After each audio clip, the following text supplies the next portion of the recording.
गुरुर्ब्रह्मा गुरुर्विष्णु गुरुर्देवो महेश्वरः गुरुः साक्षात् परं ब्रह्म तस्मै श्री गुरवे नमः।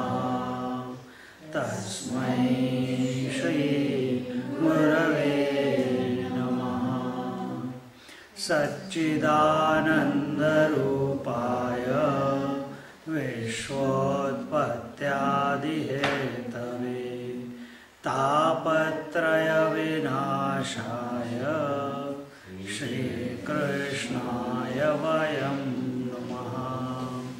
श्रीकृष्णाय वयं नमः।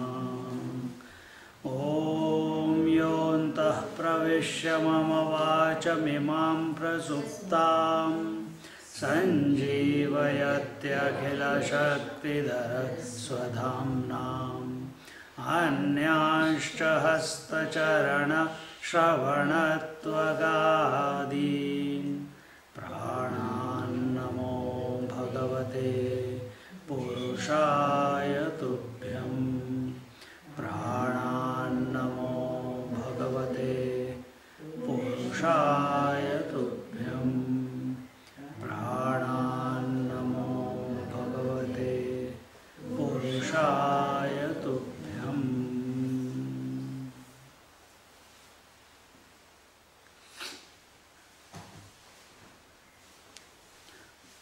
We are in the 33rd sutra of Narad Bhakti Sutra. It says, Tasmat saiva grahyaha mumukshubhi.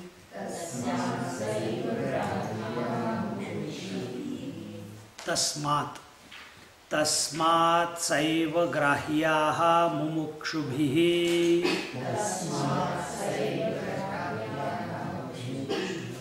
Therefore, the supreme love for God alone is to be sought after by seekers of complete liberation. After having seen, after that example of the palace and the dinner, where it was told that by merely knowing the palace, you will not get the grace of the king, the proximity of the king, the trust of the king, the benevolence of the king, and so also just by knowing the menu, by knowing that the dinner is there, you do not get satisfied. You have to eat it. Yeah, and for eating it, just the idea that there is dinner will not satisfy you. You have to prepare, you have to cook, you have to make it tasty, make it palatable, and then make it one with you. Then alone you get the satisfaction. So also just by knowledge, before it was said, without knowledge devotion is not possible. Just by the knowledge of devotion you cannot cultivate devotion. There again the mutual dependence, that without knowledge devotion is not possible, without devotion knowledge is not possible. That is also your knowledge only. With that also it is not possible. And thirdly, by the knowledge that God alone is God is its own fruit. By knowing this statement also, nothing is going to happen until unless we do not practice it, we do not put in the hard work, do whatever is required in order for that devotion to be cultivated within our heart. And here Narad Muniji says, therefore, what is that one thing which can make devotion to take over your heart, it is prayers. Begin from wherever you can. Because initially you begin with blind faith, and once you start the prayers, once you start taking the name of the Lord, once you start lighting the lamp, once you start reading the stories, automatically the love for the Lord starts unfolding within your heart. And therefore here he says that if an individual wants to liberate himself from all the imperfections that he finds himself entrapped in, the only way to come out of it is first recognize these imperfections are there, and then invoke someone who has the capacity to remove those imperfections. And how do you invoke that someone? Through the prayer. The child also calls out to mom, please feed me, I am hungry. And similarly, here also, and when he calls out for the Lord, calls out for that ideal, then in that calling out, whatever sacrifice that he has to make, whatever the tasks that are necessary to be taken in order to gain the grace of the Lord, he is ready to go through. He inculcates the courage, he has the faith, he has the depth of devotion, he has the perseverance, all these qualities which a seeker must have. And they all automatically start coming into him as long as his focus is very clear that he wants to invoke that Lord within his heart through the prayers. And this way, the more he realizes that in his life, the more he takes control of things, the more messy the life becomes, the more load he is carrying, the more, once this realization comes that there is nothing in this life that he can control, there is nothing in this life that he can order, there is nothing in this life that he can desire or achieve without the grace of the Lord, he recognizes his helplessness. The more helpless he becomes, the more deeper the prayer goes into his heart, the more the devotion starts getting cultivated. But unless he is thinking that I am the devotee, I am taking the name of the Lord has to come, forget it. Unless the depth and the intensity of devotion will increase, is directly proportional to the helplessness that this devotee feels in life with regards to his imperfections in life. And therefore, kayena vacha manasendriyerva buddhyatmana va prakrute svabhavat karomi yadya akhilam parasmai narayanayati samarpayami. Our Surendran was also telling one verse from Ramana Maharshi, karturadnya prapyate phalam karma kim phalam karma tajjadam. Everything that I am doing is by your command. Nothing is mine. Kayena vacha manasendriyerva. By the body, speech and mind, all the actions that are taking place, they are not taking place because I am ordering them to, because I am making those actions. It is by your grace. Recognition of this fact comes only when you recognize that you are imperfect at body, mind and speech level. And in this way, when this recognition comes that no amount of efforts that I put will ever take me to the Lord, then alone the seekers, then alone the devotee starts seeking that Lord. Otherwise it doesn't happen. Then otherwise it is just a superficial one. What is that? Go to the temple, break the coconut, come back home. That's all that happens then. Go to the church Sunday to Sunday and pray and then come back. But no transformation inside. With every day that you go to the temple, you must be going deeper into yourself. Your devotion must increase, but that does not happen. Why? Because I am going to the temple. Because I am breaking the coconut. Because I am taking the name of the Lord. Because I am. The ego is still strong. Until unless this ego recognizes that it does not have the strength, nor the capacity, nor the ability to reach the divine. Why only reach? Even to take the name of the divine. It is only by His grace. Then alone the devotee starts progressing on his path of devotion.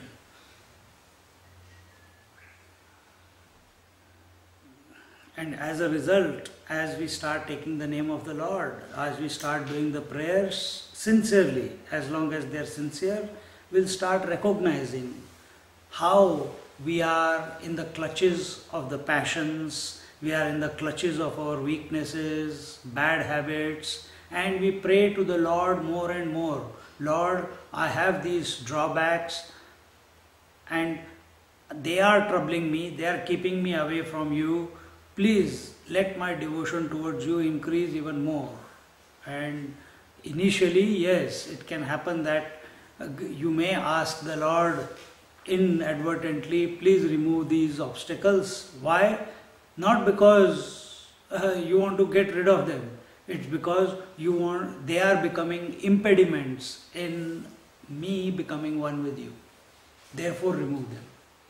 And maybe once or twice you will say that, not again and again, because afterwards you realize even asking that is an obstacle in between you and the Lord. And when you recognize that, those problems go away. And in this way,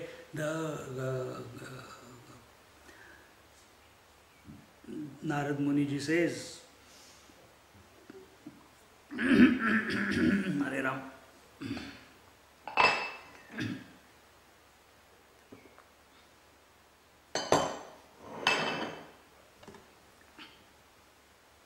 He says that prayer is the source of all devotion. And even in Bhagavad Gita, Krishna says, anyone who puts his mind on me, exclusively on me, without thinking about anything else, he is very dear to me. And in this way, only such a person who has single-pointedly placed his mind and intellect in the Lord, to the exclusion of everything else, then alone God experience is possible. Otherwise it's not possible. And from here onwards, now in the next 9 sutras, which begins with chapter 3,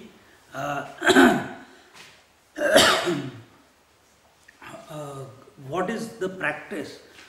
The various sutras on what is the practice of love, describing the various ways by which a seeker can develop this spirit of devotion, and the techniques and the scientific ways have been enumerated. And we'll look at that now. The third chapter is about aids to love, aids to the supreme love. And the first section is about how to develop the supreme love. Second section talks about the magic of satsang, and the third section talks about dangers of bad company. And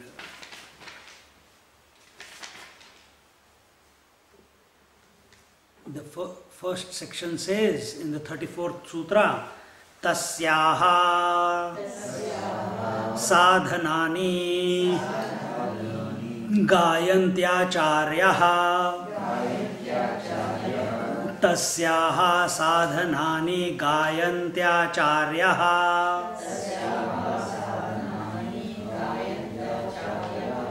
Ancient teachers sing differently upon the means of developing this devotion in the human bosom.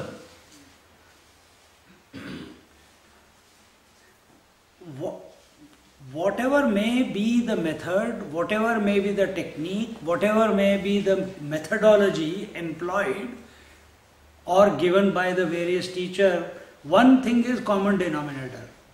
And what is that? That the mind of the devotee must be weaned away from the world and become surrendered to the feet of the Lord. This is common, isn't it? Otherwise devotion is not possible. You want to remain in the world also and think about the world also, not possible. We are not talking about physical remaining in the world. We are talking about the attention giving of the mind. And therefore, there are different teachers have given different principles, different values, different pathways, methodologies in order to guide the seeker. And in this way, the point is that the more, whatever these techniques are, the more we are able to drop the obsession of this mind with the world, to that extent, this mind, again, the attachment to the world is not just mechanical, it is not just at the body level, it's at the emotional level. So all those emotions, to feed those emotions, we are getting involved in the world. When those emotions are withdrawn from the world, the power of emotions, the energy, the vibration is still there.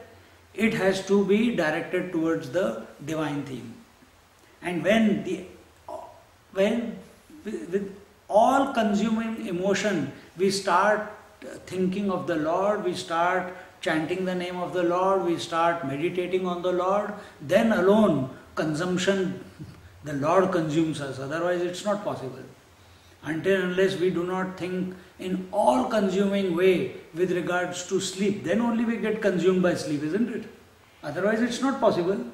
If you keep thinking that the mosquito is biting, that it is hot, whole night I didn't sleep day before yesterday. Because the sleep is there, but the mind is on the mosquitoes and the heat. So where is our mind? That determines, and how much is that mind available? Is it 100% available, or it is available in parts? If it is available in parts, you will not realize that thing. Whatever it is, whether it is your ambition, whether it is your the success in your job, whether it is projects in your life, when it is broken, then the result is also broken.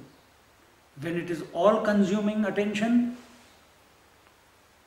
where you lose yourself into that project, into that ideal, then it is possible for that ideal to consume you. So when they say, don't what is that?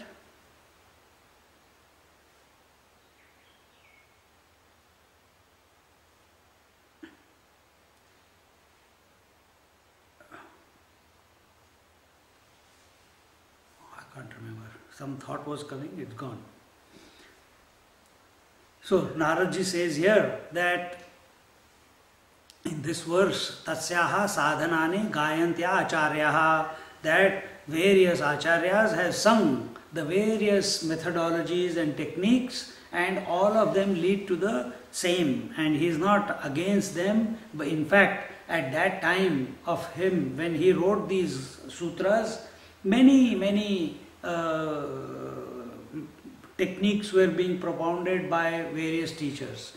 Just like with Maharishi Vedvyas, the various Vedas were being told by various lineages. What he did was brought them all together in a proper format as we see it today. Same thing Narad Muniji did, same thing Patanjali Yoga Sutra did, Patanjali Maharaj did.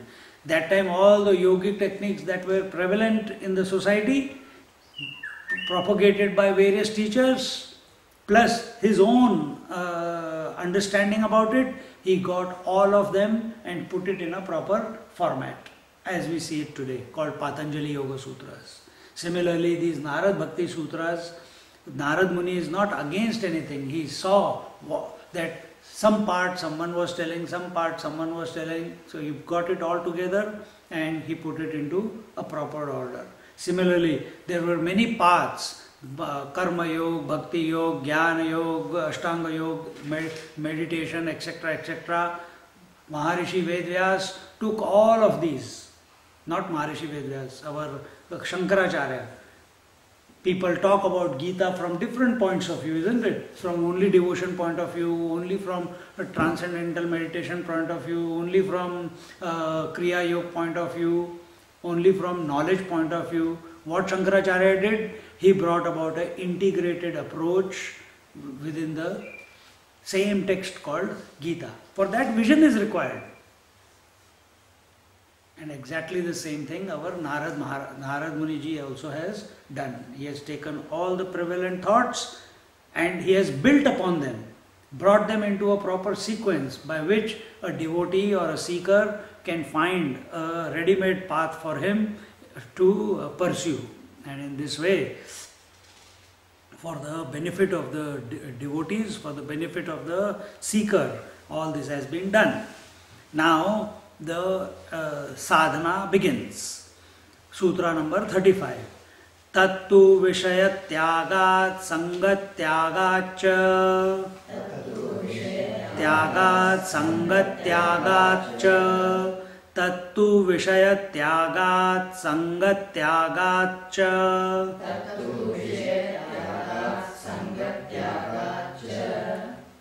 The first, Tat is the source of devotion. To get to that point, the first requirement is Vishaya Tyagat and the second requirement is Sangat Tyagat.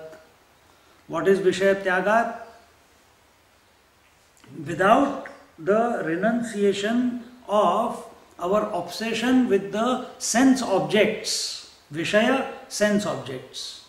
Unless and until we do not drop our obsessions with them. What is the obsession?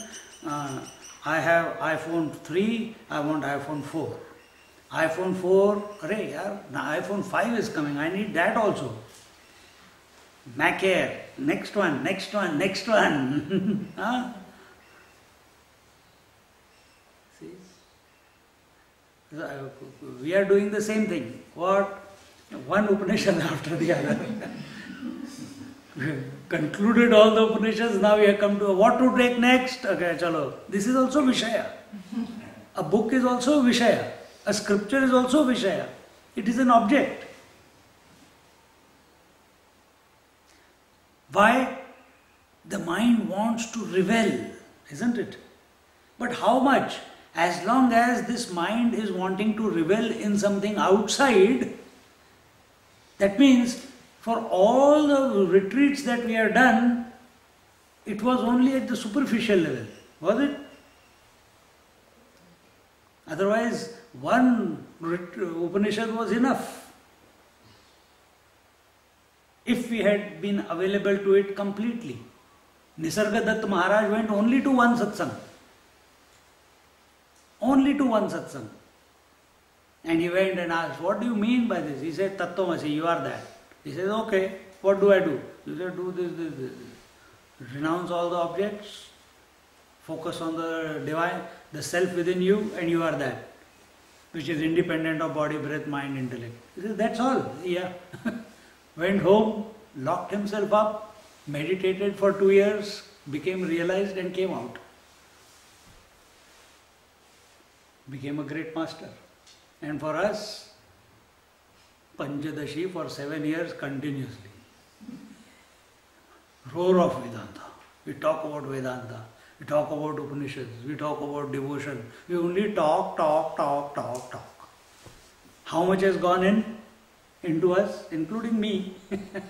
I'm not only talking about those who are listening. See? Until this, right now the mind is enjoying all this. The desperation in it has not come. What is that desperation? How long will I keep doing this? When will this end? Because the more the words, the more I am going away from the reality. I need to merge into that reality. I need to merge into that divine, who is the source of everything. And until and unless this feeling does not come through proper assessment of life, that no amount of my obsession with sense objects. Now we have to define what sense objects are.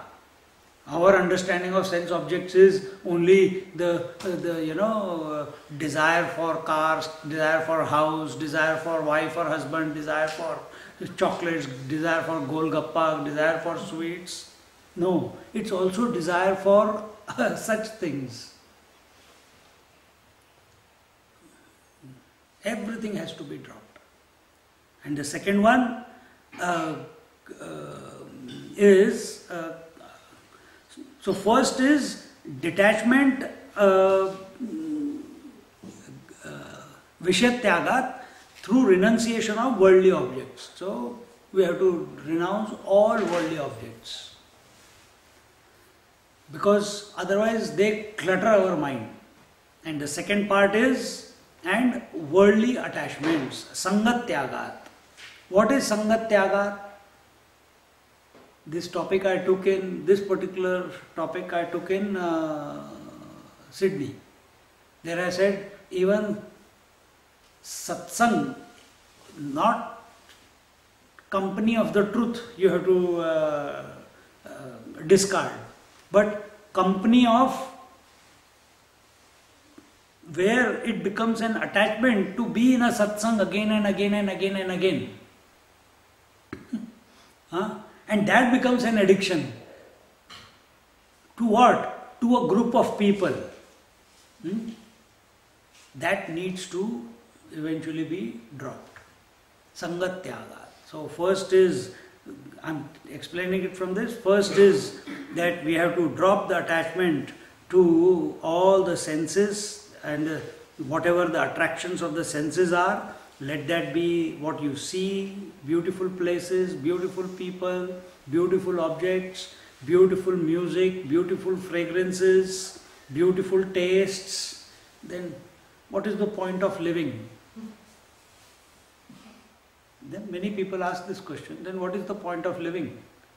Now to such a person, you have to decide the point of living is to enjoy all the sense perceptions, or the point of living is to merge into the divine. You have to decide that. That nobody can make decision for you. And if your decision in life is, if you have recognized that the purpose of life is to merge into the divine, then this prerequisite is unavoidable. Having said this, it is also told that you don't have to consciously give up anything in life. But you have to observe that as you are doing your prayers, your interest in these sense objects is slowly reducing. Because it is reducing, you should not become troubled. That you are no longer the worldly person, that you are no longer an interesting person, you are no longer the joking person, you are no longer So you enjoyed cooking, but now you don't enjoy cooking. Why? The mind is more available to the Lord. You enjoyed playing music or listening to music, but now even that does not catch your imagination. Why? Because the music of the heart has started, which is the name of the Lord.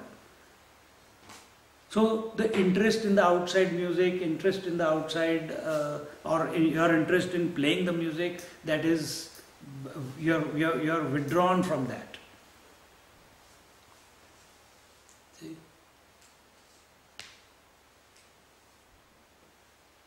So in this way, detachment from the sense objects is the first prerequisite, and the second is and once you are detached, then what? Then get attached to the Supreme, get attached to the infinite Lord and surrender to Him. Otherwise, all that withdrawal will lead to, and if it is not replaced by love for the Supreme Lord, it will go back into the world of sense objects with a vengeance. So does that mean that I stop eating food, my shirt is torn, so I should go and buy a shirt? If I have the money in the pocket, should I? No, you can't do all that.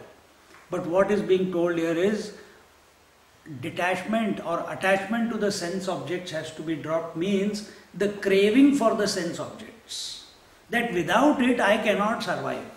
Without it, my day, if I don't listen to that Om or that Bhajan on the radio, without it, my day is not going to be a good one. We become dependent on that music. We become dependent on that lighting the lamp. It is good, but for some reason you are not able to. Some people are dependent on their bed. They can't sleep, so they have to go back home every day. See, what is that? Craving for their bed, craving for their pillow. A child going around with his own cloth, because it gives him that security. We had a small girl in our house, and suddenly one particular shawl was there, her mother's shawl, and she learned how to walk. Even before walking, she would always take that shawl and keep it with her, and she's holding it under her and walking everywhere. And if you take it away from her, she starts crying. With a child, it looks nice. If a child is carrying her Bugs Bunny or her Barbie doll, it looks nice. But when a grown-up takes his shawl everywhere he goes,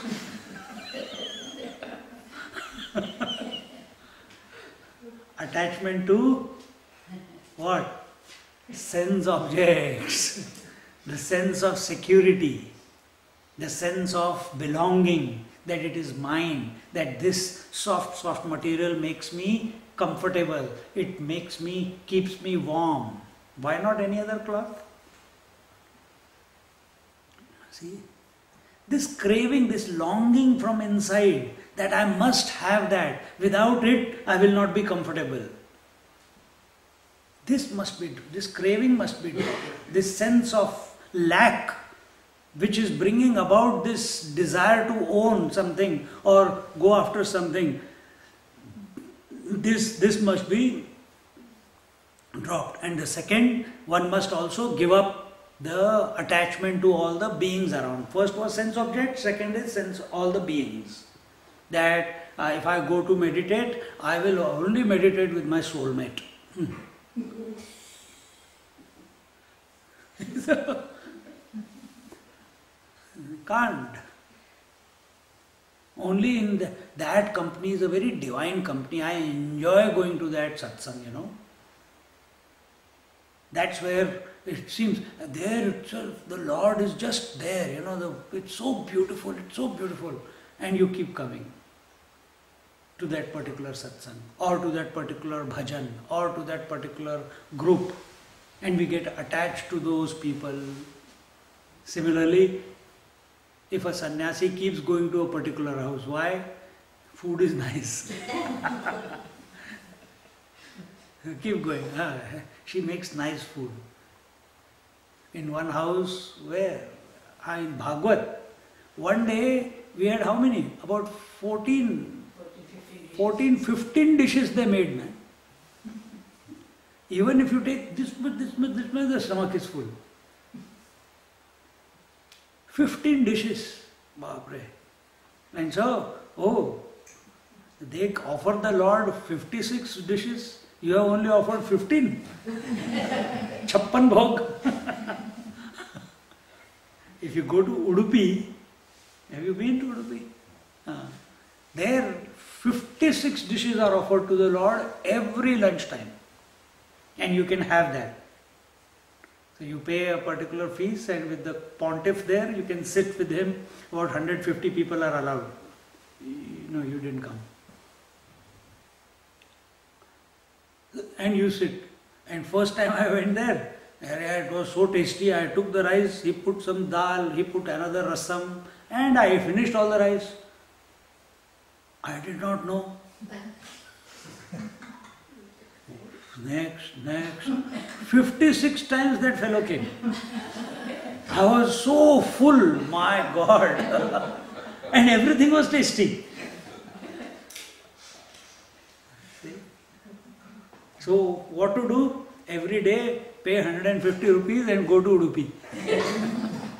Have a nice... In Nathdwara also they do the same. Not there also, Chappan Bhog.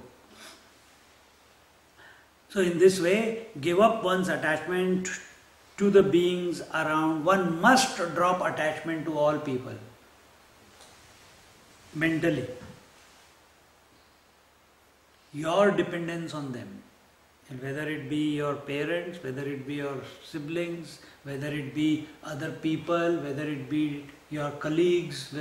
No, you must live an independent existence.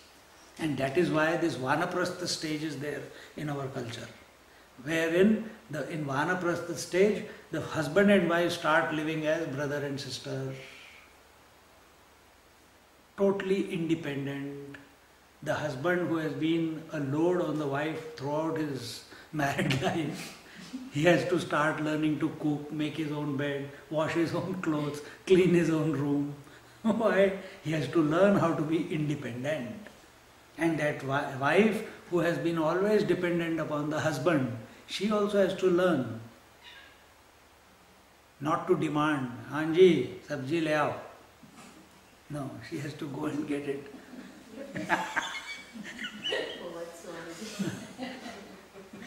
That which he is indicating.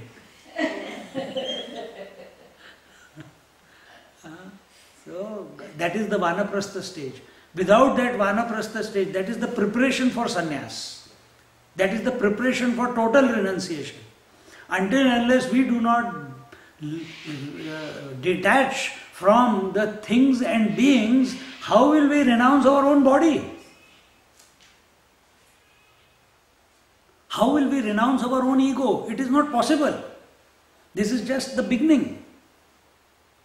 And therefore this first stage of Vishaya Tyagat and Sangat Tyagat. So, in other words, we have to give up all our wishes which still need to be fulfilled in this life. I have not seen Alaska. She told me, come, I will pay for it. I said, you go. So now the itch is there. I must see Alaska. Oh, so beautiful. I don't want to see photographs. If I see photographs, then surely next year I will go. So, no. So that longing is there from inside. Must. Because it's something that has not been fulfilled in my life. So this is just one example. Not that I am wanting to go there. Just an example. Kailash, yes, I had the feeling. First time, not the second time. Second time was His grace, He called me. So, whatever wishes are there to be fulfilled in your life, and now you have come to the prayers and the feeling is there that if I keep fulfilling everything in my outward life, for that much time I am postponing my love for the Lord. Until unless this feeling doesn't come inside, till then you will not stop going after the things of the life, isn't it? Because once that feeling comes, you will realize, that realization comes, you will feel the pain that how much by default I am getting caught up in life and I am not getting away. And therefore, with whatever life is presenting to us, we must remain content, we must remain satisfied and apply all our energies into the devotion for the Lord. Why do we get involved in the world? Because of our habit of indulgence. The more, and why do we indulge in the world? Because of our attachment to the world. Because of our idea that it will give me some satisfaction, it will give me some joy. And this has to be cut. And therefore, and this can be cut only through correct analysis, it can be only through correct self-assessment, where our mind is getting caught up and where this feeling is that if what I feel is, what I have understood, not I feel, that because the objects of the world are able to satisfy us, gratify us immediately, so this habit has come to indulge in the world. If I want a coffee, immediately I can go to the kitchen and make a coffee and satisfy. If I want water, same thing. If I want food, same thing. If I want to go for a walk, immediately go out in the sun. If I want to go for a drive, car is there, get into the key. I don't have to ask anyone, I'll just go for a drive. I'm sitting down, I'm enjoying. If I don't enjoy sitting down, I'll get up and go. So, in the outside world, there is instant gratification. And when we become a seeker, that instant gratification is not there. It is delayed gratification. Because that Lord is waiting till you drop everything. But the world is ever ready to satisfy you straight away. But only for a temporary moment. Only for a minuscule moment. Not permanently. And this feeling of sense gratification, immediate gratification, makes us indulge in the world again and again and again and again. And this has to be cut. And this can be only cut when you properly assess that this is what is happening. You have heard it, but unless it doesn't go into your heart, the change will not happen. The shift will not take place. And same thing is not only about the objects of the world, but also about the relationships. And how do you respond to the relationships? That throughout your life, continuously with various people, your relationship has been changing. How you behaved with your parents when you were young was different, as a teenage was different, as a youth was different, and after you got white hair, it's still different. With your friends, it's the same thing. I know I was in Sydney, I have my 3-4 of my classmates who studied with me from nursery till year 12, and we all met. How I used to behave with them in the school, how we were indifferent to each other during our college days because each one went his way, and then somehow we met again in Sydney, and again the bond, but now each one is different. He is grown up suddenly after 20 years. Another one is a sannyasi. So the same norm of ways of behavior what we did in the childhood, they don't apply anymore. So when you see that the relationship is also continuously evolving, neither good nor bad, but it's continuously changing. Sometimes good, sometimes bad, sometimes it makes you happy, the relationships, sometimes they make you sad, isn't it? But the relationship with the Lord, it's continuously growing and growing and growing and growing and makes your heart fuller and fuller. And therefore, to replace this relationship with the world, with the beings around, is to renounce this sense of belonging to others has to be practiced. And what is this? It is not that you run away from these people. It is only the attitude with which you are interacting with them. The mother is still the mother, the friend is still the friend, the father is still the father, the sister and brother are still the sister and brother. But your attitude is changed. And what will be that attitude? Hmm? Expectation. Ah, what is that you say? Expectation. What expectation? Like if you had been expecting something like in the previous year, but then you started like expecting Ah, something. yes, but rather than putting attention on expectation and feel if you are, but where will that energy go? Let expectations be dropped by your mind thinking about the Lord. Let Lord do that. Let Lord drop that expectation. But you just recognize that this is happening and not feel guilty about it. And people will misunderstand you. That is also okay. That is inevitable as you go through this journey of detachment from the people around you. Can we detach thinking that you're serving the Lord instead, like your child? That's exactly what we are saying. Instead of getting attached, whom are you attached to? You are attached to the body. You are attached because there is some emotional gratification by getting involved with that person. Either if you come home and one day your husband doesn't ask you, hey, how are you? How was your day? And from that day, you didn't ask me. One day you cook nice food, every day you cook food, and every day the husband or the children say, Mummy, fantastic food, and that day nobody says. Did I do anything wrong? Why nobody said it is good or bad? Is salt okay? Immediately a doubt comes about your own ability, about your own existence, about your own relationships, about your own acceptance. So we are taught, this is what I told in the meditation. The moment everyone stops talking to you, you feel you are alone. You become lonely.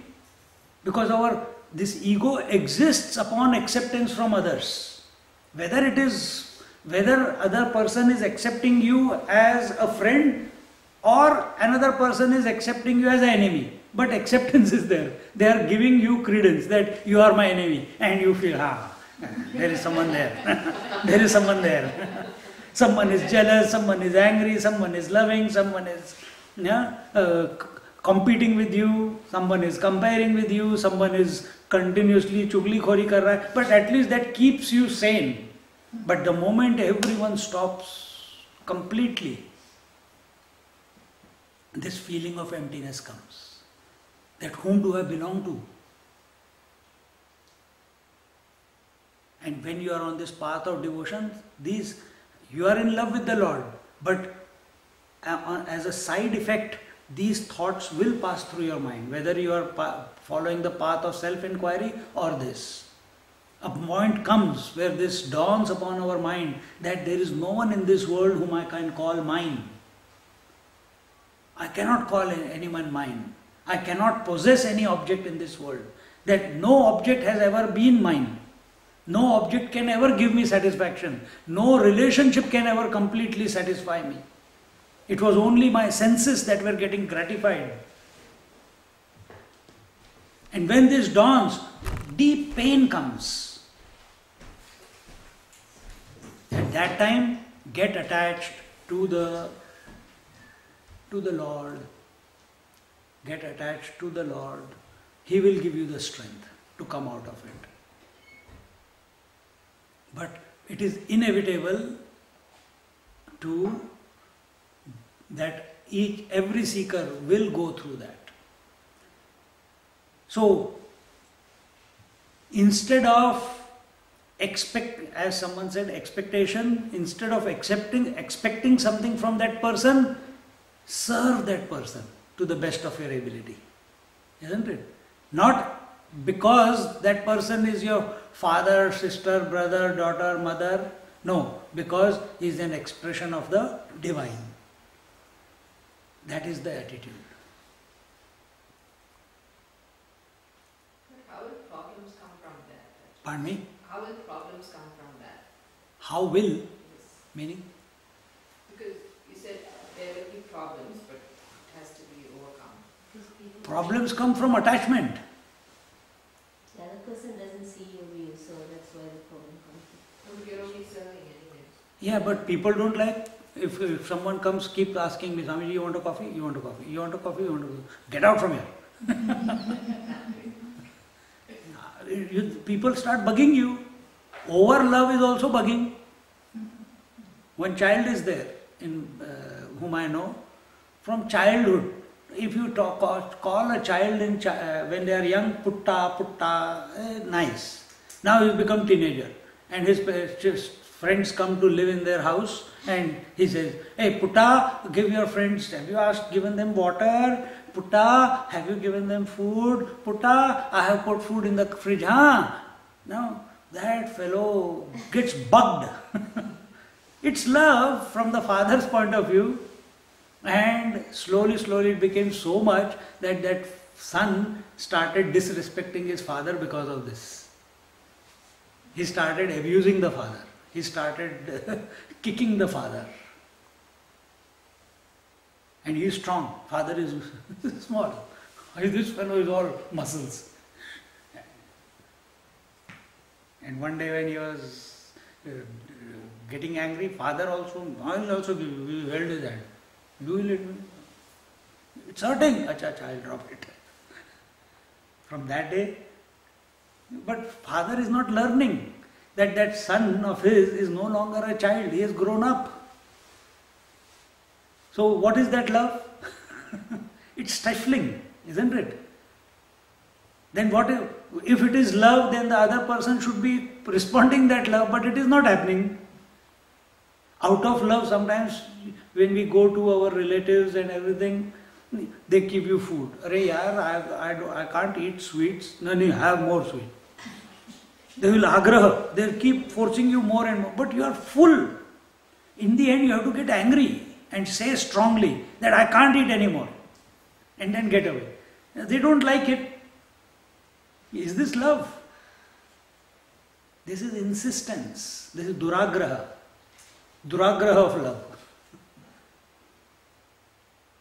And this is not, it is like, if I don't force, then it is not the norm. No, this is our culture. Who cares about your culture? See? So, if it is love, you must grow spiritually in any relationship. If it is attachment, it eventually leads to deep attachment to the beloved. Huh? For example, who were they? Heer Ranja were killed, na? They were chunwa diya tha. The Heer Ranja, they were buried alive, or what do you call? They were closed between the two walls and alive. So they were ready to die for each other. But did they attain realization? So it was suicide. They allowed themselves to be killed. So that love which forces you as a result of your personality, which is infinitely pervading the self, but because of attachment to one thing, one person, it keeps contracting, eventually despondency, eventually despair, eventually depression, and the last case scenario, suicide. Then what is this love? The heartbreak. See all those people who have their heartbreaks. One day they are in love, next day they have a heartbreak. Arey? And that heartbreak is also temporary. Third day again they are in love. Isn't it? This is not the type of, it will not take you anywhere. It will only disintegrate your personality. You need some source on which you can focus wherein your personality gets integrated, gets synchronized and grows. Grows meaning it expands, and expansion means it includes everything, it accepts everything. There is no sense of otherness with respect to anything, but that cannot come about by focusing your attention outside. It can only come about by introverting your focus. And in this way, if a person is a slave to the sense objects of the world, the person is only doing disservice to himself. And such a person obsessed with the world is not free to pursue the devotion to the Lord. Instead, he uses all his will, all his energies, all his abilities, capacities for procuring things and beings from the world. Same energy, faculties, if they are employed towards the Lord, what we saw in Tulsidas' life. I told you, because he had never experienced the embrace of a woman in his life, from childhood, no woman in his life. And when he grew up into a youth, one Pandit came into the ashram and he says, I have got a daughter to get married. And Mahatma of that ashram, he says, he looked at the daughter, he said, yes, very nice, it is perfect for my disciple. He says, Tulsi, you get married to her. He said, okay. And from that day onwards, he stopped studying the scriptures, he stopped taking lectures, he used to start going towards taking classes and run back again. Why? The love for the embrace of his wife was more inviting than his duty to take the class. See? What has happened? That beautifully growing Tulsidas with scriptures, chantings, meditation suddenly has become sense oriented towards sense objects or beings. But till when she said, if you had this intensity of focus on me, instead if you had it on the Lord, Lord would have given you his darshan. But because he was, the background was there, immediately that sentence of his wife struck a chord in his mind. And immediately he walked out and became and from there, within few years he became a saint. Otherwise, what was the future for him? Keep running like a dog behind his wife. Isn't it? So, understand, until and unless the Lord will accept you into his domain only when you have dropped all obsession with the objects of the world, all obsession with the people of this world. Only then, when your mind is totally free of the world and beings, Vishaya Tyagat, Sangat Tyagat, then alone you are allowed entry into the sanctum sanctorium of the Lord. Then the door will open from inside. Continuing the next stage of the sadhana, here he says in the Sutra 36, Avyavruta Bhajanat. Avyavruta Bhajanat. This is the third. The first was Vishaya Tyagat, second was Sangat Tyagat, the third point being made is the Avyavruta Bhajana. So this isn't all the pronunciation, should it be? Is it only for meditation or it has to be otherwise also? Because otherwise it's so difficult to pronounce, but maybe those few minutes Say that again. during meditation, there are some times when you... So you mean to say the Lord is only available in meditation? Or is he? What is his definition? Sarva Vyapi. He is always. He is infinite. So So is he only in meditation or outside meditation also? He's everywhere, but for us to... So you have to begin from somewhere and eventually discover him to be inside and outside. Yes, but my question is that it has to drop on its own. It has to drop on its own. But till it drops, if you cannot get the entry, then how does it happen? It will have to be dropped. Otherwise, next life is there. Continue the journey. He's saying, no. No, there will be entry, but you keep on trying. If you want to go to, just compare it with the sleep. Do you have to drop the world or not in order to go to the sleep? Exactly the same point. Vishayat tyagat, sangat tyagat. Don't you have to do both the things in order to go to sleep? Is there any other way that I can keep in meditation, keep thinking of the world and I will go to sleep? Is it possible? So yes, initially when you are sitting on the seat of meditation, what is troubling us on the seat of meditation and not allowing us to be in meditation? The thoughts of the world and thoughts of the relationships, isn't it?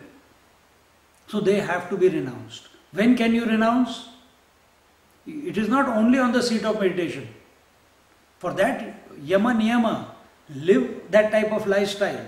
Do not be disturbed by the world, do not disturb the world.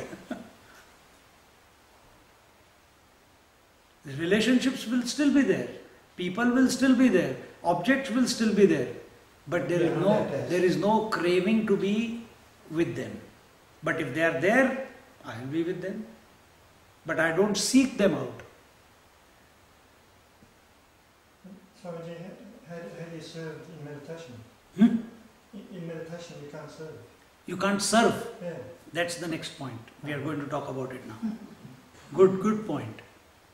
So here, avyavrita bhajanat does not mean, bhajan here means serve. And the only way you can serve is by remembering the Lord. Lord's service is not by, yes, if your attention is on the world, serve the poor, you dig the wells, build the hospitals, and there are many people who have done that. See the sequence, when a person has more and more money, he starts feeling, I must do something, I must serve the Lord.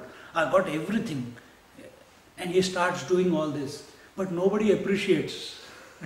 The taxman is after him. From where did you get the money to build the hospital? Huh? From where did you get this money to dig the well?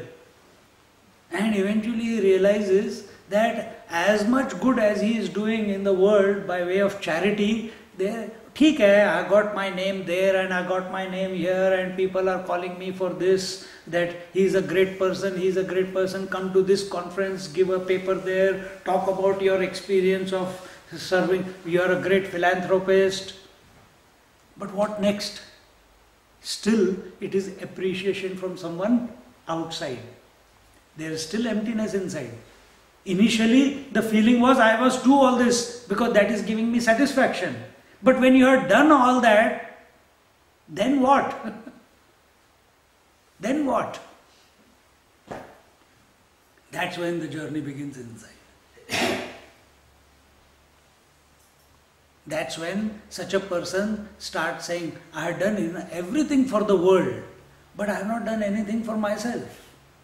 What can I do for myself to remove this feeling that emptiness that is there in my heart? What can I do? That's when he starts coming to silence. In that silence, or when that question comes, either he comes to a satsang, or a book comes to him, or some sadhana gets revealed to him in his head, or some God's name. In other words, whichever way, he becomes Godwards. Now, once at that moment, usually with most of the people, what happens? God gives a very clear, distinct vision in some manner or form. And he gets very excited. Oh my God, this is it. But then it lasts only for some time and goes away. And this fellow is now the rest of the life, he is miserable. Till he does not become one with that vision that he had. So he starts doing yoga, he starts doing pranayam, he starts studying scriptures, he starts going to satsangs, he starts doing bhajan. See, one great master was there. He was a yogi, and he spread a lot of word all around the world on yoga, initiated many people and gave lot of lectures, built lot of ashrams, and in the end, the last 14 years of his life, he didn't know he was going to go away, but a point came after doing all this good. He built one small hut away from the village which he had established as the ashram. A lot of people in that village were all dependent on the jobs from the ashram. Made a trust which was already there, handed over the reins to the next in charge, went to that hut and sat in meditation chanting the name of the Lord Ram. For 14 years he did that. He did not even allow people to come and meet him. That person who was going around everywhere like a dynamic missionary. I'm talking about Swami Satyananda from Bihar School of Yoga. For so many years, only one thing, the Lord's name.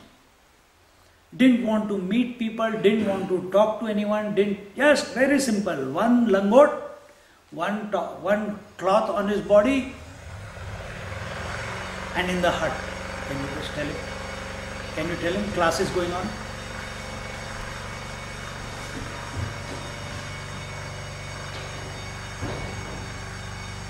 See? Now if that has happened to him, it can happen. This is the journey that we are also on. Swamiji, but some sages and saints, they take differently as well. They teach the disciple and so different paths. Yeah, that is different. Here we are talking about devotion. So but in order to teach, are you teaching because you want to change the world?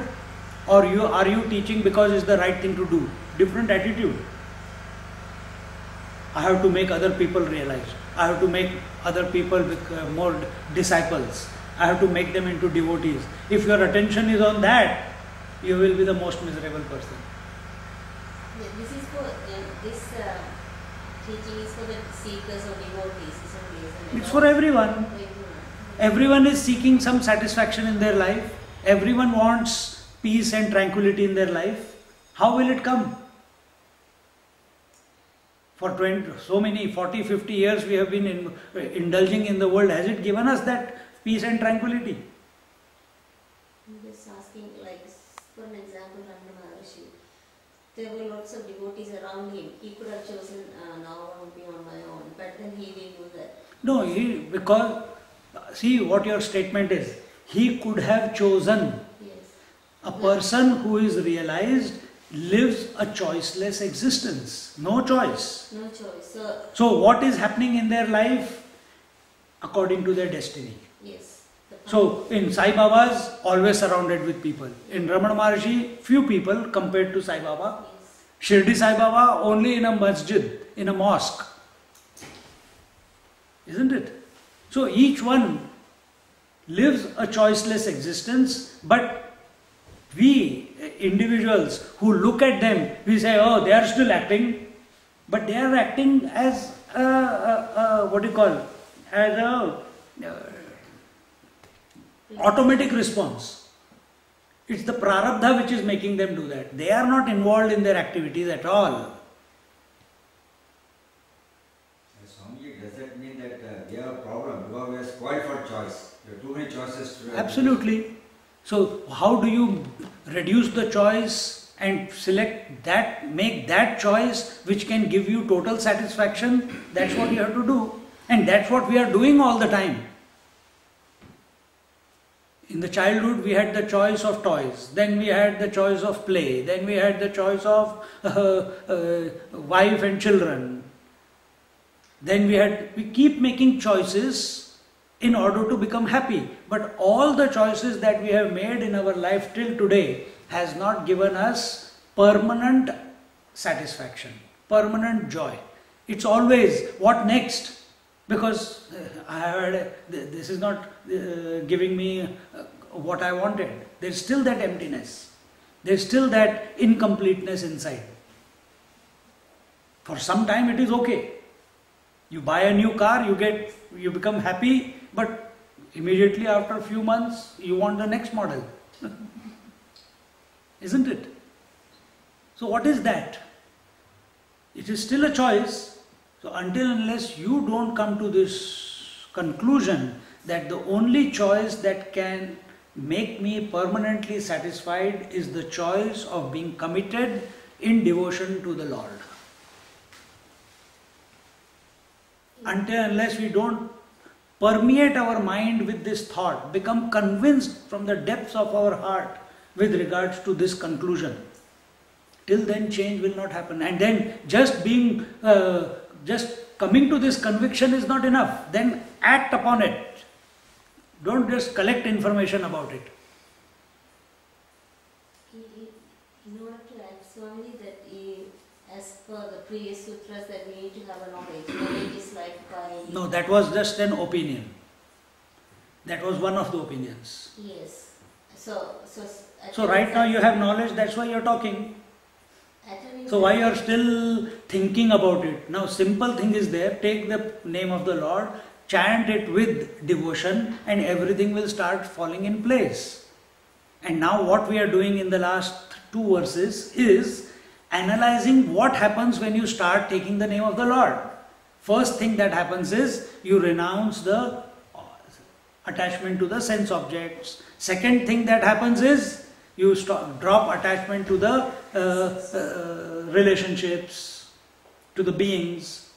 Either you can take it like this, that by chanting the name of the Lord, this thing happens, or you can say that if I do this, this will happen. It's a recognition that this is what is happening. And if you find in your life that your obsession with the objects of the world and people is not dropping, then your devotion has not matured even to the first stage. See?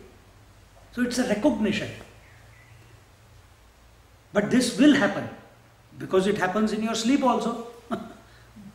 So are you dropping the world or the world is getting dropped? Are you dropping the sense objects and the people and relationships, or they are getting dropped when you are going to the sleep? They are getting dropped, isn't it? So it's a recognition. While you are going to sleep, your only one single pointed focus is sleep. That time you are not thinking that everything is getting dropped. And even if you thought about it, that, arey yaar, I have to do this, I have to do that, but I am feeling sleepy. World will not change if I do that, get up now, we'll handle it tomorrow. Isn't it? Even if the knowledge is there that I am dropping it, that recognition is there, still your obsession with sleep is so overpowering that you are unable to stop yourself from being swallowed by sleep. Exactly the same way in devotion. You have to be swallowed by devotion, swallowed by the love for the Lord. And in that process, this is the first thing that happens. Second, say that it will be easier to drop the sense objects. You can consider them to be sensuous objects, but what comes with attachment? There is a little bit of a ego can, remember this thing very, very clearly once and for all. Ego can never drop attachments. Ego survives on attachments. Then who can drop attachments? Only by grace the attachment will be dropped. Only by grace. So you have to keep thinking about the grace. What is that grace? The Lord Himself, the divinity itself, the infinite theme, divine theme. We can drop temporarily. I can drop talking and I go to sleep. Then I can drop sleep and I can keep talking. Isn't it? Whatever the ego drops is only temporary. But when the dropping, when the giving up happens by grace of God, it is permanent. Otherwise we are continuously shunting. Waking drops, dream comes. Dream drops, deep sleep comes. Deep sleep drops, waking comes. Waking drops. This is happening for so many years in our life. Who knows that these three are coming and going? That means obtaining the grace of God, you need the grace of God to start also. It's already there, that's why you are hearing this lecture.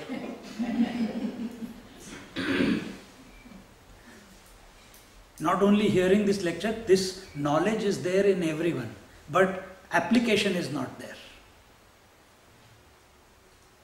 Swamiji, you must be there because you go to sleep. Pardon me? You must be there because you go to sleep. But it's inadvertently happening now. You don't stop from morning, you are not thinking, I have to go to sleep, I have to go to sleep, I have to go to sleep. You are involving yourself in your daily life, but when the evening comes, automatically the program is running. Now it's time to sleep.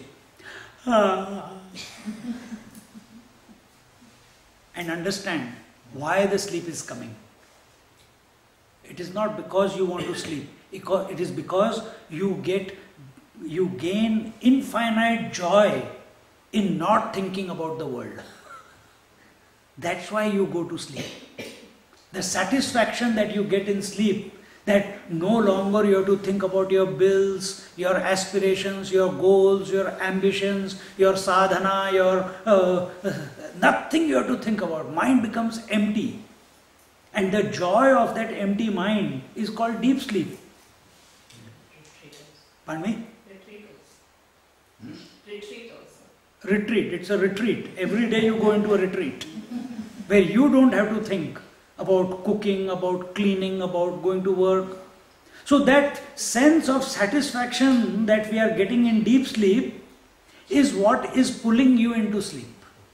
It is not your wish to sleep. It is that joy but it's an ignorant joy. We are trying to reproduce that joy consciously. So either through self-inquiry you bring that about, or process is the same by devotion. Who is the problem? God is not the problem. The mind is the problem, which holds on and collects the memories and makes a load on itself, and this imaginary load, it's too much. I need to go to sleep to unload all this. Re Baba, imagine the space is saying it's too difficult to carry the whole creation. Is it? But because of attachment, it becomes heavy. Because of attachment, it becomes heavy. Is space attached to the creation? No. It allows multiple universes to appear within its womb and disappear within its womb. It is always complete. It is happy. The ocean is not attached to the waves. Innumerable number of waves appear, innumerable number of waves disappear. It is not disturbed by their coming and going. Man's mind is. So many thoughts come and so many thoughts go. You shouldn't be worried about it. But we keep collecting them as memories. And therefore it becomes a load. Therefore it becomes a problem. Information overload. Information overload. Eventually breakdown is inevitable. And that inevitable breakdown can either take you spiritual way, or it can take you into suicidal way. There's only two options then. So either you wait for that breakdown to happen, or you invoke that breakdown through proper contemplation. So when you say Vishaya Tyagat, Sangat Tyagat, you are prompting that breakdown to happen consciously. You are not waiting for it to take you unawares. And before that, and when you are invoking that breakdown and doing whatever is required to be done so that you transcend that breakdown. And recognize that this breakdown has been happening throughout my life by default. So there is nothing to be afraid of. It's happening in everyone's life. Breakdown for a waker is when he vanishes and dream comes. A breakdown for dreamer is when he vanishes, deep sleep comes. Breakdown for deep sleeper is when he goes away and waker comes. Each one is crying all the time. They all want to exist. They all want to be permanently existing. But that which is born out of attachment cannot permanently exist. It has to die.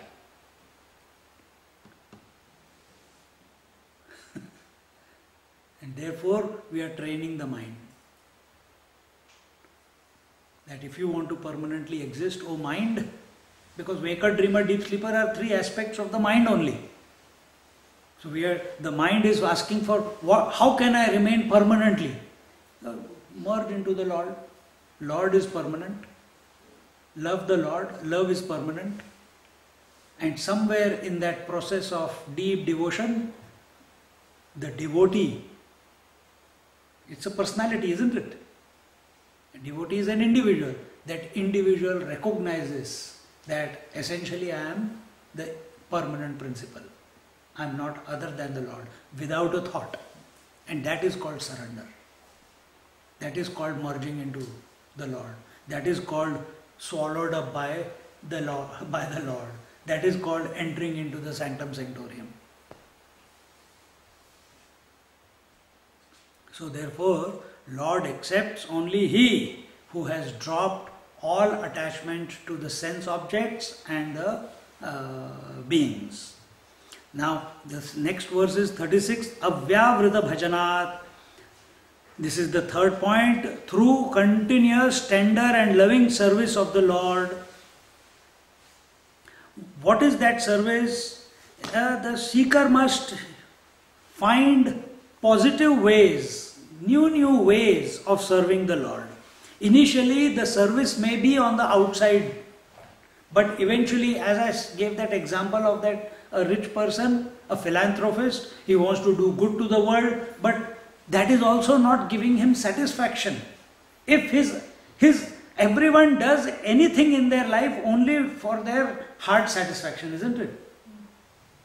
But that also, after he has done enough, spent billions of dollars, then what?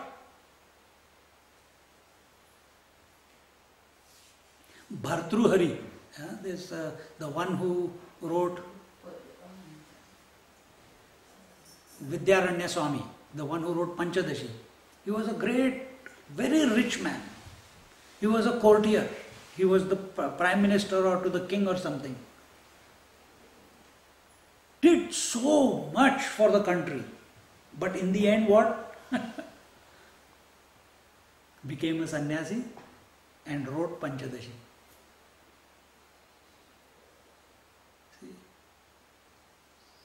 Why do all the kings in our Puranas, after having everything in their life, all the wealth, all the glamour, all the power, control, they renounce everything and go to the forest to meditate on the Lord? Why? Because that life can never give them the satisfaction. So every human being, whether you call it satisfaction, whether you call it happiness, whether you call it joy, every person is seeking only that. Whether by thought, word or deed, whether by moving into the world, by interacting with people, he only wants satisfaction. A debased satisfaction is gratification. When that satisfaction is directed towards the objects of the world, towards the beings of the world, it is called gratification. When it is directed towards the Lord, it is called love. That same thing is the same. The feeling is the same. And And why it is called love towards the Lord? Because Lord is the permanent principle. Why it is called gratification? Because the objects and the beings are temporary. See?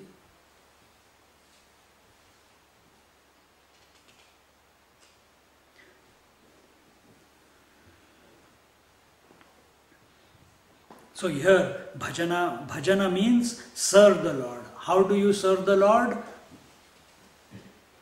First, initially, the bhajana begins, the service of the Lord begins by listening to His stories, going to the satsangs. This is the first stage. Second stage of bhajan is that you start singing yourself. The love in your heart explodes and you want to remain in Sankirtan for longer and longer periods of time.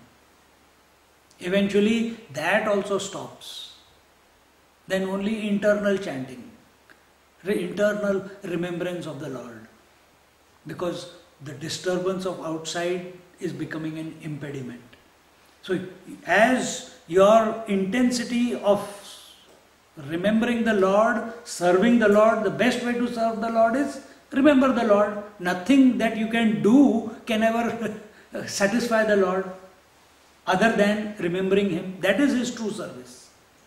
But till that does not happen, do whatever is required to be done to satisfy yourself. And eventually remaining in deep contemplation, in deep chanting, remembrance of the divine theme within your heart is the service of the Lord. This is bhajana, where your mind is thinking of the Lord with an unbroken, continuous, steady attention.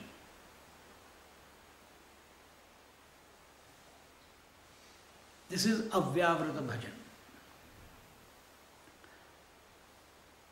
And in this, it is not just a mechanical remembrance. It is your whole being is poured into it. All your thoughts, all your emotions, everything is being offered. All your concepts, all your ideas, all your attachments, all your detachments, all your likes, all your dislikes. Everything is being offered as an ahuti. You understand? Ahuti? As an oblation. When we have that fire sacrifice, we keep offering something into it. When you are chanting or remembering this name of the Lord in your mind, all the emotions, everything that I just mentioned is being offered into that fire of contemplation, fire of remembering, because speech is fire. Whether it is gross speech or it is subtle speech, the element from which it comes out is called fire. The fire element becomes the speech, and into it you are offering the ahutis again and again.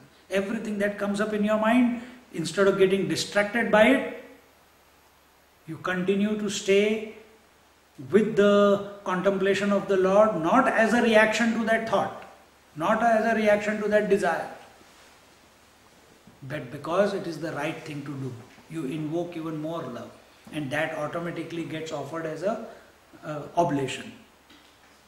And this way, the devotee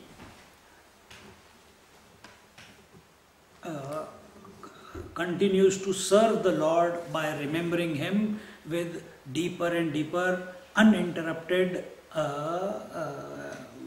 bhajan, or that is remembrance. And this way, because of his love for the Lord, because he has worked out that this is the only way, then whatever the difficulties are there. Now see, the whole thing is there. When you are really deeply focused on the sleep, and at that time the wife screams, "Arey, did you lock the door? Did you close the windows? Did you put the alarm on?" And you are just about to drop off. And you have to get out from the meditation, from the sleep, and get up and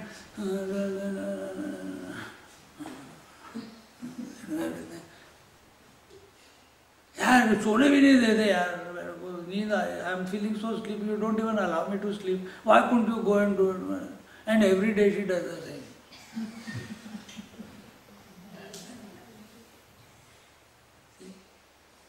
But because he knows that after he has done this, there will be no disturbance. Even though he complains, he gets up from in that sleepy mood, goes, does everything, and comes back and goes into deep sleep straight away, isn't it? Similarly, this devotee also, when he is doing the bhajan, he takes all the difficulties that come in his life, all the obstacles that come in his life, all the disturbances that come in his life in the same spirit. Chalo yaar, I have to go and do vegetable shopping? Okay, let's do it. But quickly finish it off and then come back to bhajan. Or while doing it, continue my bhajan. But this has to come to his mind. Wherein doing everything, he continues to do the bhajan. And does he feel that, but I want to go deep into the bhajan. And every time there is some job, and when you get matured, automatically everything will get dropped. That is not your concern. Because if that becomes your concern, it becomes a distraction. It will take you away from your remembrance of the Lord. So you have to maintain that poise, not to be disturbed by any object of the world or by any person in this world, including your cat and dog. And in this way,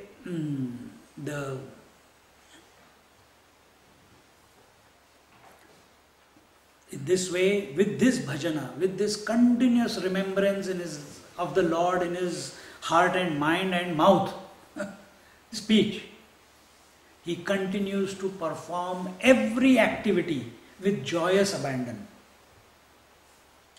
He does not react that I don't want to do this or I don't want to do that. He does what needs to be done. What will busy men of action in the world do? Have they the time and inner preparedness for pursuing this great path of devotion? Narada says, and this is the fourth point in the sadhana, Lokepi Bhagavad Guna Shravana Kirtanat Lokepi Bhagavad Guna Shravana Kirtanat. Again, by hearing and singing the glories of the Lord, even while engaged in the activities of the world. So, here is the answer for a common person. Those who feel, but this is all hi-fi man, how can I do it? Here, while doing everything, expose yourself to satsangs, So what was told before, that was you have to get to that stage. That must happen. But what is the beginning stage? These are the beginning stages. Oh, renounce the world and renounce the beings. How will that happen? This is the first stage. So while you are moving around in the world, doing whatever you are doing, expose yourself to satsang, chant the name of the Lord, do the prayers of the Lord, not as a mechanical action, but feel it deeply in your heart. The more you do it sincerely, the more you do it with full emotional involvement, with understanding, with sincerity and dedication, that I must come to the conclusion in this life with regards to what this realization everyone is saying. The scriptures are saying, the masters are saying, I must conclude it. Why it is not happening? And therefore chant. I must expose. Maybe my understanding is not complete. Let me go to a satsang. Let me find out what it means. It cannot do me harm listening to it. Let me go to a bhajan. When you go to a bhajan kirtan session, somewhere along the line, bhajan is going on and you are in silence. It happens many times. At that time, you are one with yourself. Don't doubt it.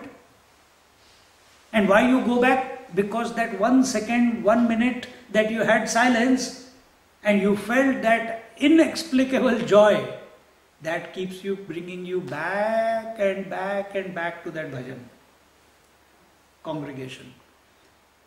It brings you back and again into the satsang atmosphere. So while living in this world, this is the medicine for the disease called world. Until and unless you realize the world is not a disease, it is divine. Right now it feels that way. And for that, the two methods, Shravana and Kirtana. Here it is told, Bhagavad Guna Shravana Kirtanat.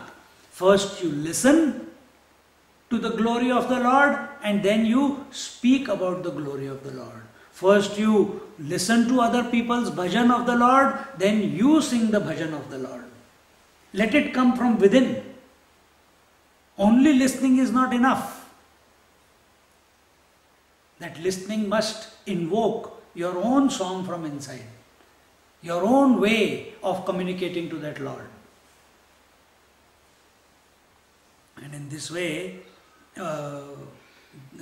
once through listening, the idea of God realization, the idea of what does love for the God mean, as it is happening in this satsang right now for last few days, if you have interacted with it properly, a deep conviction will come with regards to what devotion means. And then, acha, I understood, that is not enough. Now you have to begin. Now you have to chant. Now you have to serve. That kirtana, the inner kirtana, that inner understanding, your own communion with the Lord has to begin. Those people, I went to Gujarat to someone's house, and every day one pujari comes and does the puja of the temple, beautiful temple in the house. One room, huge statues of millionaires, huge statues of Krishna, Radha, Ram, Sita, Hanuman. Line se lage hue sabke, all of them are there. Absolutely wonderful Makarana marble statues. You look at them, you feel so good. The priest comes every morning, does the puja, and when the arti is going to happen, he calls the host and the hostess. Please come for the arti. And while the puja is going on, what is the host and hostess doing? They are watching the serial on the TV. They are watching the serial on the TV. So that puja, that kirtana, that remembrance of the Lord, it cannot happen by proxy. So you come to satsang, this is happening by proxy. I am speaking, you are listening. But if that understanding has taken root within your heart, then your own satsang from within, because we talk to ourselves the most, your own satsang will begin. And that satsang happening within your heart and mind is your service to the Lord. So instead of many words, if only the name of the Lord is there, that is the service to the Lord. It must conclude in that. Just like in Ramana Maharishi it concluded as, who am I? In the saint, our Namdev Maharaj is concluded as Ramakrishna Hari, and that's it. Because he is taking the name of the Lord, does it mean that he doesn't know what knowledge is? He knows. But keep it simple. Don't make it complicated. And with this kirtana, with this continuous chanting of the name of the Lord, we strive to devote our mind to that infinite divinity, the Lord. And in this way, our heart and our mind gets pervaded by that kirtana, by that chant, by that song of the Lord. And in this way, as it reaches its zenith, as it reaches its peak, the awareness that the Lord becomes an irrefutable experience. Yesterday, where? In the class or outside, I was explaining to someone, or in the class. When the mind The mind is chanting the name of the Lord. The conscious is nothing but the Lord. Mind is nothing but the consciousness with the thought of the Lord. And Lord is not a destination like Maitripa is a destination. We came to a particular point and we say, we have reached the monastery. Lord is not a destination that, we have reached our destination. It is such, now because we have to use words, it is such a destination which includes all destinations. It is such a destination where there is no destination. Both ways you can put it. Why? Destination, the idea of destination, the idea of the path to be traversed is only for the mind. And when the mind merges in the theme of that divine, the mind loses all beginning and end. Then only that infinitude remains. And in that infinitude, in that divinity, all destinations, all beginnings, all ends are already included.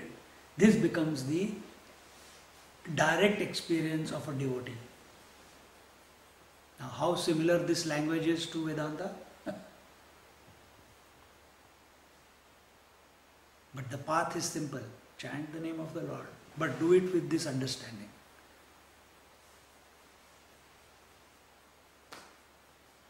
By these two processes of listening and singing, listening to the glory of the Lord and singing the glory of the Lord. When? While doing your daily chores of life. Whether you are driving, whether you are cooking, whether you are cleaning, whether you are walking from one place to the other, whatever life is presenting you, you have to respond to that. Automatically the mind responds based upon your memory. Those are default processes. You don't have to think when you make your vegetable that I should put this much or that much. Automatically, that much salt and that much masala and that much this and ho jata hai na? So if it is going to happen, why your mind? What is your mind doing that time? I have to call that person, I have to do this, and your cooking is going on. But instead, that time employ the mind singing and listening to the kirtan of the Lord. This is the, this is the way you can protect your mind from the world and the beings. And therefore, if the mind is thinking about the world, it will eventually get drowned in the world. It will get attached to the world. If the mind is thinking about the Lord, it will get attached to the Lord. It has to get attached somewhere. So choose wisely and practice it continuously, regularly, dedicatedly, sincerely, reverentially, so that we reach the goal. And with this, what was this chapter? This was the first part, the how to develop this supreme love. This was told. And now in the second section, the magic of satsang, that is being told. What's the time? What time we started? Oh, 2 hours? No, not 2 hours, less than 2. 5 minutes less. No, 20 minutes less. 1.5. Oh, okay. 1 hour. We'll come back and do it. So next chapter is about the magic of satsang, and that is again 38, 39, 40, 41, 42, till 42. 38 to 42 is given. We'll see that in our next class. Om